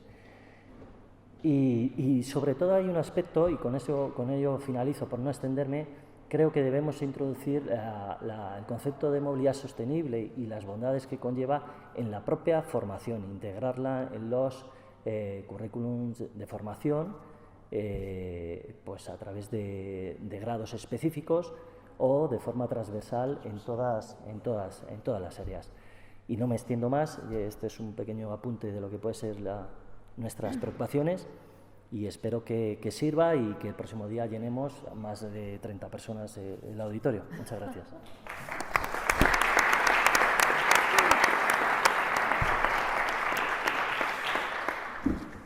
Bueno, muchas gracias. Yo vengo de parte de la Asociación Ábrego. Primero quería agradecer a la UV Verde por habernos invitado y a todas las personas que habéis venido. Nosotras queríamos dar un punto de vista quizás un poco más enfocado en el territorio y en lo local de todo lo que se ha estado hablando aquí ahora sobre el cambio climático, en relación con lo que han dicho los compañeros sobre cómo un pequeño porcentaje de población es el que más incide en lo que produce el cambio climático. Nosotras apostamos por un modelo de vida anticapitalista, de decrecimiento del consumo, apostando por pequeños proyectos sostenibles y en contra del aprovechamiento del medio que hacen las grandes empresas buscando pues, el beneficio y el aumento de productividad. En este sentido, nosotras desde la asociación apoyamos los movimientos de las personas que habitan el medio rural contra los macroproyectos, sobre todo eólicos y de macrogranjas. Por ejemplo, ahora hay una puesta en marcha de firma de alegaciones contra, creo que es Pico de la Iglesia, que creo que es en la zona de Medina de Pomar y Tobalina y todo esto, ¿no? Sobre todo pues, por cómo esto incide directamente en el territorio con una pérdida de población que habita en el medio rural, una pérdida de biodiversidad, una pérdida de soberanía alimentaria de nuestro propio territorio, que impide que las personas que habitan en él puedan producir pues, sus propios alimentos, impidiendo la ganadería regenerativa, impidiendo pues eso, lo que es la horticultura, etc. Y bueno, lo mismo con las macrogranjas, ¿no? Como la forma de contaminar y el poco beneficio, el poco impacto positivo que tiene esto en el medio rural. Apoyamos los proyectos de energías renovables, obviamente, pero desde una mirada más local, sin que se conviertan en macroproyectos que puedan beneficiar a las grandes empresas y, pues eso, destruir lo que es nuestro territorio y la biodiversidad y el entorno de este. Luego, bueno, esto es una de las cosas que quería hablar, porque justamente hoy hemos puesto en nuestra sede, en la calle Rey Don Pedro, donde está el granero, serie de hojas para recoger alegaciones contra este macroproyecto. Entonces, pues si queréis pasaros a firmar, ahí están. Luego, después, desde la asociación también, bueno, tenemos muchas vías de acción. Somos una asociación de desarrollo rural y medio ambiente y, en este sentido, pues trabajamos pues por la educación medioambiental, sobre todo en el territorio, ¿no? Pues vamos a colegios, a centros cívicos, a educar sobre todo a la gente joven, ¿no? y a los pequeños y pequeñas sobre esta importancia y, bueno, pues ir sensibilizando. También acciones a nivel local, ¿no? Pues de plantaciones de árboles, de recogida de basuras, etcétera. Luego también estamos, bueno, al ser una asociación de desarrollo rural, muy centradas en este sentido, ¿no? En potenciar la soberanía alimentaria, la repoblación de los pueblos de una forma sostenible, con proyectos que realmente cuiden el entorno y las personas que viven en él y no se conviertan en explotaciones, macroexplotaciones de nuestros pueblos. Hacemos formaciones, hacemos pues eso, actividades, acciones en terreno, culturales y de todo tipo. Por no extenderme mucho, pues tenemos un montón de actividades, pero este julio vamos a hacer el ARTIM, que es un encuentro etnográfico de saberes tradicionales y, bueno, pues donde se va a tratar muchísimas cosas, pero entre ellas pues estas nuevas formas de repoblación, de desarrollo sostenible. Va a haber charlas de todo tipo, muchas relacionadas con esta temática y, bueno, pues os animo a que, si os interesa, pues le echéis un vistazo y si os queréis veniros, pues genial. Y además, Verde es colaboradora de este encuentro, así que, bueno, básicamente, sin extenderme más, eso.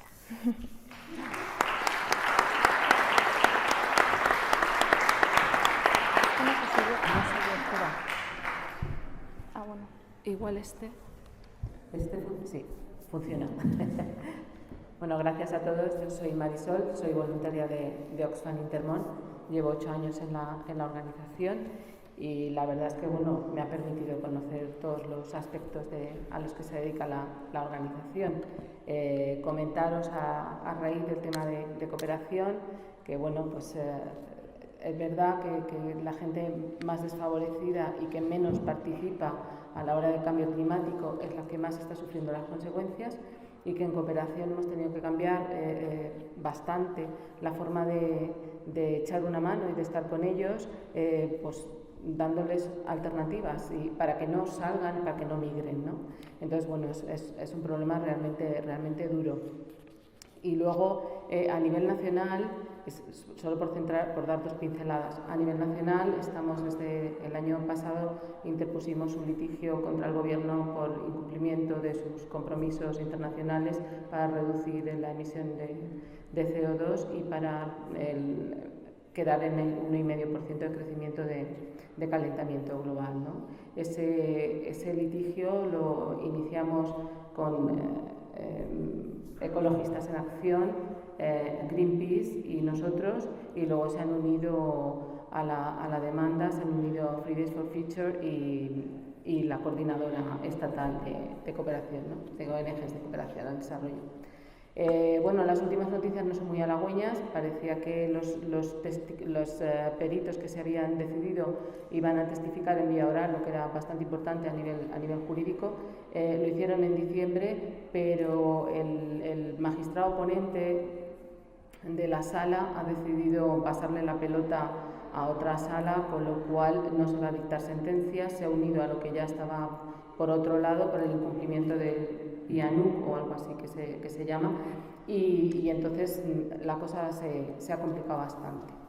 Y en otro orden de cosas, y probablemente todos conozcáis que Oxfam se dedica a comercio justo, y en ese sentido tenemos ahora una campaña que han iniciado 9 organizaciones que se dedican a comercio justo a nivel internacional, que forman parte de la EFTA, que es la organización de organizaciones de comercio justo a nivel europeo, y que viendo que bastantes productores ya de los que nos sirven de pues, cacao, café, etcétera, habían iniciado su compromiso ya de inicio. El comercio justo supone que es orgánico y se cuida el planeta, etcétera, etcétera, ¿no? Pero el compromiso todavía es mayor y lo que se quiere es evitar la emisión de gases de efecto invernadero, dióxido de carbono, y contribuir al mantenimiento de la capa freática y del propio suelo, ¿no? De luchar también contra los efectos de la sequía y de las grandes lluvias. Este año, en 2022, se van a financiar 8 proyectos que ya estaban en marcha y os los voy a leer de forma muy rápida. El primer proyecto es la cooperativa Copropac de Ecuador, que son productores de panela, y este año han decidido reducir los molinos que tenían 16 molinos pequeñitos, y hacer uno grande, y además van a poner un generador de vapor de biomasa, lo que les permite convertir los residuos en energía, que además permite reducir las emisiones de carbono y mejorar la eficiencia energética.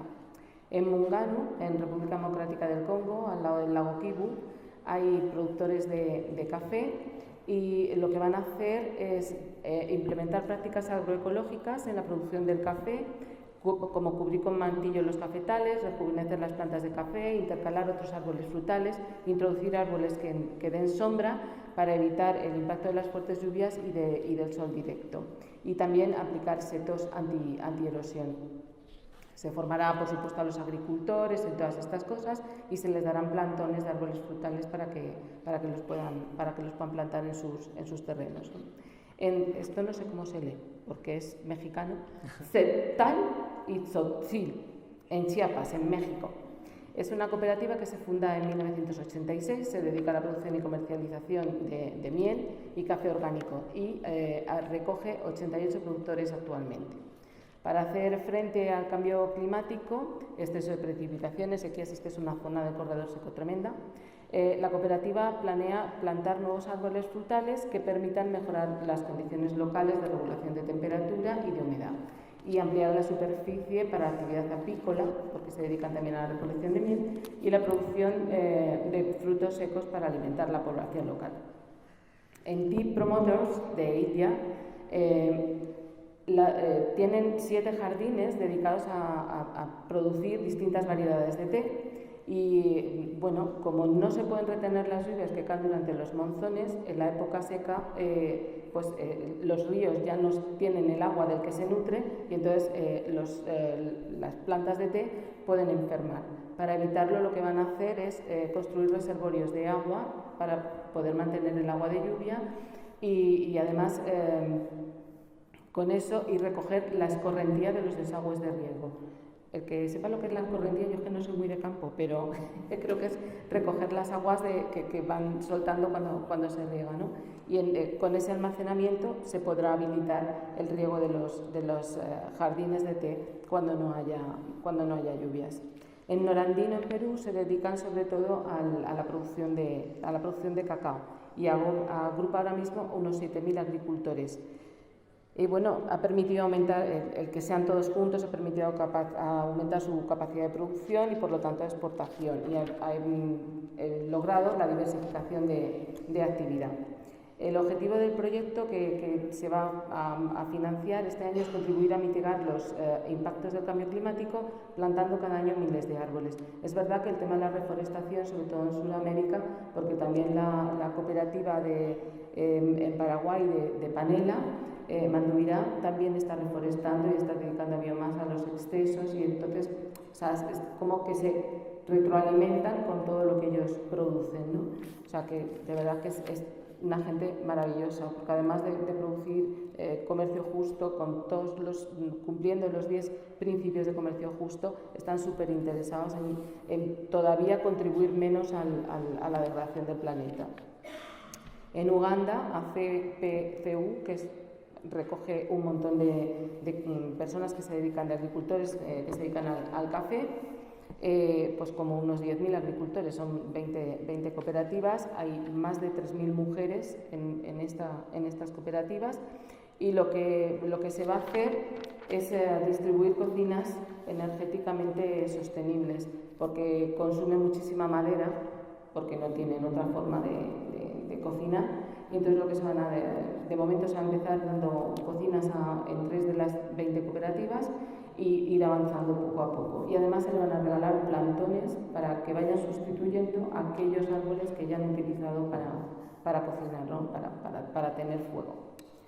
Y por último, en Fruandes, Fruandes, el fruto de los Andes, en Colombia, que es una empresa social creada en 2002 con el propósito de brindar empleo sobre todo a madres solteras en Bogotá, y consistía su trabajo en procesar frutos secos provenientes de una red de agricultores. En 2007 consiguen que todos los agricultores lo hagan de forma ecológica. La reciente crisis mundial de logística lo que ha provocado, esto es diferente, lo que ha provocado la crisis de logística es que no tengan el suministro de insumos agrícolas que necesitan para poder producir. Entonces lo que van a hacer es crear ellos su propio banco de insumos para que esto no les vuelva a ocurrir. Y por último, Village Workers en Camboya, que es una empresa que nace de una forma social con el objetivo de crear oportunidades de ingresos sostenibles para comunidades rurales marginadas y personas con discapacidad. Empiezan en 1997 y en 2007 se convierten en miembros de la WFTO, de Comercio Justo. Hoy tienen 2 tiendas también en la capital, en Phnom Penh, y está atendida por personas con polio y personas con discapacidad producidas por minas antipersonas. Es una empresa muy comprometida con el medio ambiente y algunos de sus productores ya están elaborados por productos reciclados, como por ejemplo sacos de cemento. Y bueno, ahora el proyecto que van a hacer consiste en que la planta del banano es una planta que tiene una sola floración y una sola producción de bananos, y luego se muere. Entonces lo que van a hacer es utilizar esas plantas para producir papel con ellas, para los envoltorios y el packaging habitual, ¿no? Entonces, ya os digo que al final la gente que menos contamina es la gente más comprometida. Así que si queréis también el compromiso, comprad productos de Comercio Justo.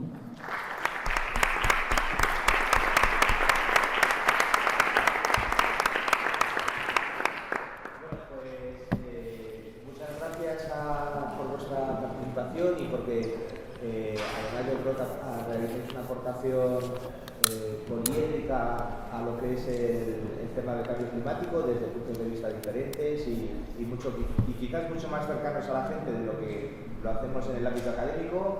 Y ahora pues vamos a pasar a una parte más lúdica con Daniel Guantes. Bien, ¿tenéis ganas de cantar un poco también? Sí, ¿no? Pues os voy a empezar pidiendo algo muy fácil, que es la letra U. ¿Seréis capaces, no? Vale.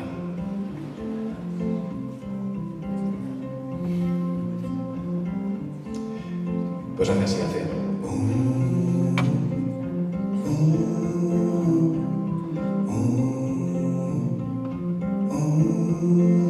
Se va a repetir un montón de veces, os podéis añadir cuando queráis. Y cuanta más gente, pues más bonito quedará. Así que hace.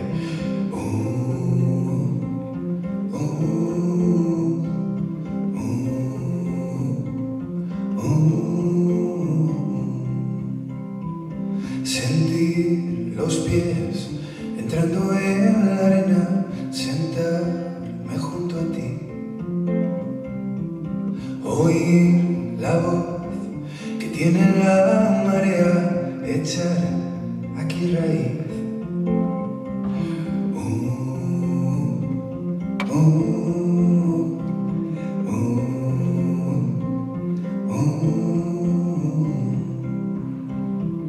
El sol abajo para teñir tu pelo, tus ojos y tu piel.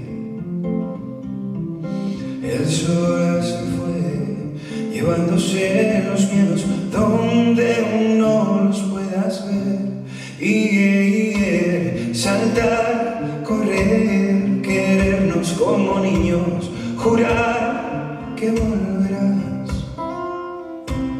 Aquí, aunque no quedemos los mismos, la luz nos limpiará.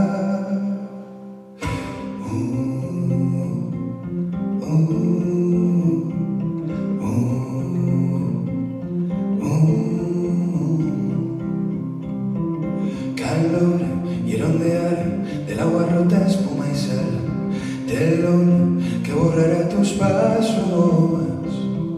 Y al despertar queda el sabor, cada momento, cada olor, mientras nos dure la flor. Saltar, correr, querernos como niños, jurar que volverás. Aquí, aunque no quedemos los mismos, la luz nos limpiará. La luz nos limpiará.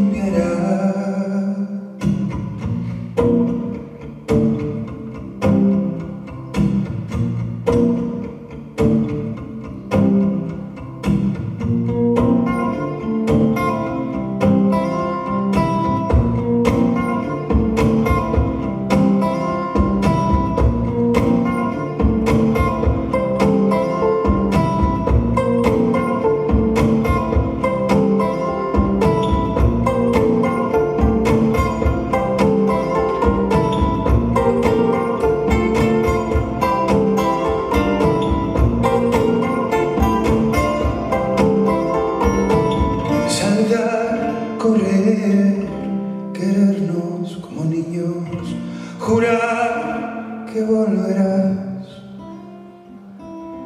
Aquí, aunque no quedemos los mismos, la luz nos limpiará. La luz nos limpiará. La luz nos limpiará.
¿Qué tal estáis? No sé si os he preguntado antes o no. Bueno, pues es gracioso sí porque... ¿Qué pasa? Ah, ya está. Vale. Es que si te alejas mucho a lo mejor dice que... pues bueno, me llamó Luis para el concierto y claro, a lo mejor como no me habías visto, no pidieron una foto. Me dijeron, ya tenemos alguna foto por ahí de archivo. Y resulta que, pues que antes tenía el pelo corto, muy corto. Corto, muy corto. Entonces, en Instagram, si lo quieres ver, luego te lo enseño. Yo lo apañé. Dije, voy a corregir el cartel y me pinté un poco así todo lo que es el afro. Pero bueno, muchas gracias por contar conmigo. Estoy muy contento, espero que estéis a gusto. También me gusta hablar entre canciones, espero no daros mucho la chapa. Esta canción se llamaba La Flor, con esa U yo intentaba hacer la marea, subiendo y bajando, no sé si se parecería algo o no. ¿Os ha recordado? Sí, ¿no? No sé, no. Bueno, veo que sois muy majos y me decís que sí para que me calle, pero... Bueno, voy a hacer ahora una versión de KCO que me gusta mucho, se llama Mazas y Catapultas.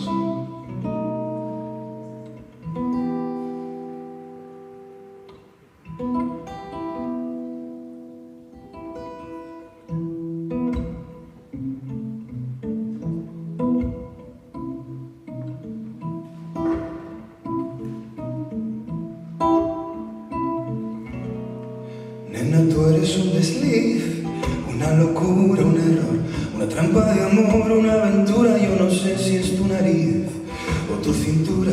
Me tienes bajo shock con tu lenta tortura, mala para la salud, tanta turbulencia. Y Yo que ya me había acostumbrado a la soledad, ahora llegas tú con tu dulce impertinencia, tu loca extravagante y tu fragancia fresca novedad. No, no, no, no quiero saber de ti. No, no, no, no quiero salir de mí. Cuando te dije que tenía el corazón cerrado, yo no sabía que tenías tú un arsenal guardado. Mazas y catapultas, mazas y catapultas, mazas y catapultas, mazas y catapultas. Eso que me das me mata despacito, solo un poco más como yonki me repito. Sé por dónde vas, oiré a tu garito, voy a provocar un encuentro fortuito. Ya sé que te dije que en mi vida el amor tiene un monumento que es de puro cemento. Luego llegas tú y despiertas esa flor con besos que me rompen por dentro. Mira, es tu inocencia lo que quiero salvar. Creo que eso mismo es lo que me atrapa. Una voz me dice déjate llevar, otra voz me dice mientras puedas escapar. No, no, no, no quiero saber de ti. No, no, no, no quiero salir de mí. Mazas y catapultas, mazas y catapultas, mazas y catapultas, mazas y catapultas. Me es un desliz, una locura, una trampa de amor, una aventura. Yo no sé si es tu nariz o tu cintura. Me tienes bajo shock, controlando todo el mundo. Mala para la salud, tanta turbulencia. Yo que ya me había acostumbrado a la soledad. Ahora llegas tú con tu dulce impertinencia, tu loca extravagancia y tu fragancia fresca. No me das.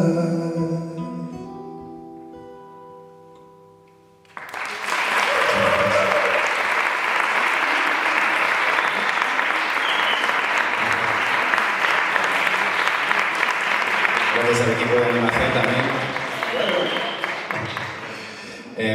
La verdad que tengo la garganta un poco de adolescente, o sea que se me sale algo gallo, no os asustéis que tengo ahí unos moquillos que están mal. Pero bueno, voy a tocar ahora la canción más, pues más íntima, también la más, aprovechando que estamos en un sitio así de cercanía, y luego de aquí ya para arriba, ¿vale?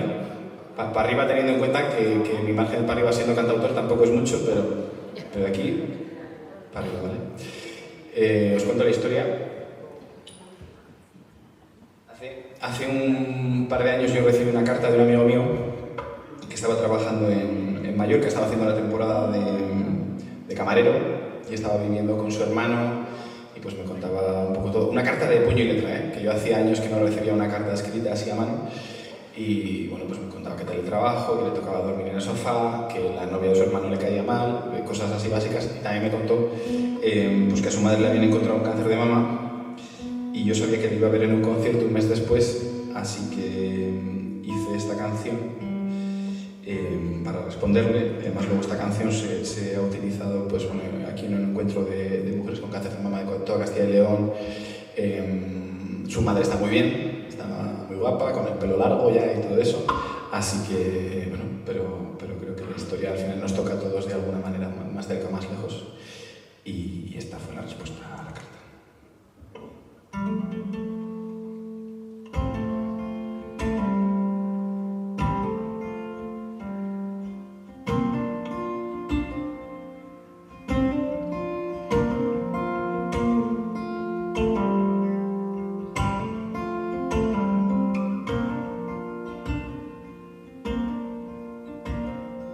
Antes de oírlo, lo puedes saber.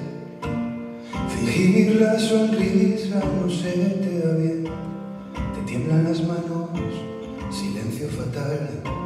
Si cura el abrazo, mis brazos dirán. Tú enseñaste a luchar al futuro del mundo. Tú dijiste que el miedo dura solo un segundo, en que cambias la sed por el riesgo y el fruto. Y esta apuesta es más seria que la realidad. Mamá, soy fuerte contigo, jamás dejes llevar, mamá, tu suerte es mi abrigo, jamás te dejes llevar.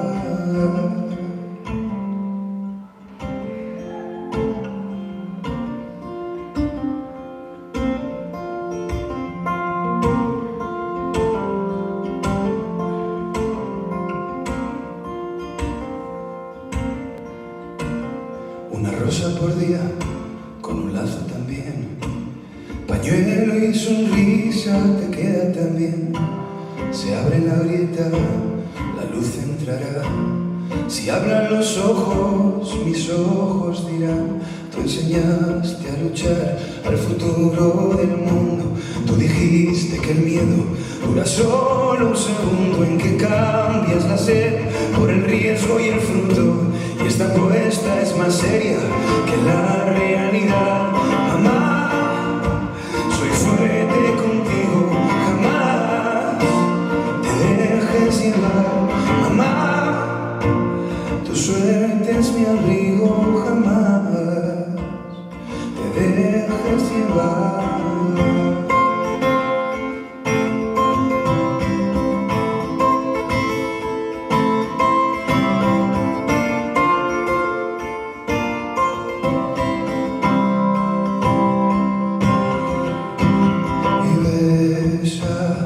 Mi frente como si fueran sus labios la vez primera que me fueran a salvar. Y besa mi frente como si fueran sus labios la vez primera que